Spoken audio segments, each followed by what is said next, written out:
Good day mga pads and welcome to Padiskarte High DV at ito na pala yung continuation ng para sa project na request ni Nanay, yung water stand.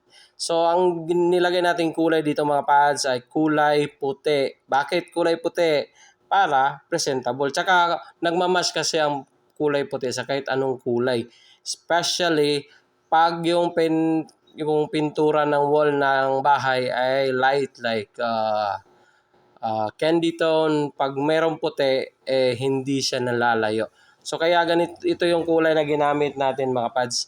So kulay puti. So ito yung first coating natin. Gamit ito yung combination roller at saka paintbrush. Kasi ito yung pinakamadali at saka hindi maalikabok pag nagpipintura. Kasi pag uh, paint gun yung gagamitin natin mga pads. Ang problema nito ay kawawa yung mga neighbors natin. Magrereklamo kasi yung pintura ay nangangamoy, nasisinghot.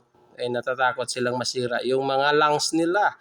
At naiintindihan naman natin yun. Kasi yung pintura is pasensya na kayo mga pads. Yung anak ko ay sigaw na sigaw. Ay, hananahin ako. Baby, nagre-record si tatay. Ayun, let's continue.